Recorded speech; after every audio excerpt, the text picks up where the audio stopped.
বাংলাদেশ ক্রিকেটে আবার আলোচনার কেন্দ্রে সাকিব আল হাসান। দীর্ঘদিন জাতীয় দলের বাইরে থাকা এই তারকা অলরাউন্ডারকে নিয়ে এবার গুরুত্বপূর্ণ বার্তা দিয়েছেন বাংলাদেশ ক্রিকেট বোর্ড বিসিবি। বিসিবির পক্ষ থেকে জানানো হয়েছে, ফিট থাকলে জাতীয় দলের ফেরার সুযোগ সাকিব আল হাসানের জন্য পুরোপুরি খোলা। শুধু তাই নয়, বিসিবি আরও নিশ্চিত করেছে এখন থেকে হোম ও অ্যাওয়ে সব সিরিজে এর জন্যই সাকিবের নাম সিলেকশনের বিবেচনায় থাকবে। অর্থাৎ আর কোনো নির্দিষ্ট সিরিজ বা শর্তের মধ্যে সাকিবকে সীমাবদ্ধ রাখা হচ্ছে না। শারীরিকভাবে ফিট থাকে এবং নির্বাচকরা প্রয়োজন মনে করলে যে কোনো সময় জাতীয় দলে ফিরতে পারেন সাকিব আল হাসান। বিসিবি সূত্র বলছে, সাকিবের অভিজ্ঞতা, ম্যাচ জেতানোর সক্ষমতা এবং অলরাউন্ডার পারফরমেন্স এখনও বাংলাদেশের জন্য অত্যন্ত গুরুত্বপূর্ণ। বিশেষ করেন সামনে থাকা বড় টুর্নামেন্ট ও কঠিন সিরিজগুলোর কথা মাথায় রেখে সেরা ও অভিজ্ঞ ক্রিকেটারদের নিয়েই মাঠে নামতে। এদিকে সাকিব নিজেও একাধিক সাক্ষাৎকারে জানিয়েছেন, তিনি পুরোপুরি ফিট হয়ে একটি পূর্ণাঙ্গ সিরিজ খেলেই অবসর নিতে চান।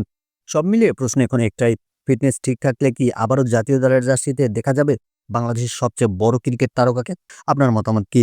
সাকিবের ফেরা কি বাংলাদেশের জন্য ইতিবাচক হবে? কমেন্টে জানান।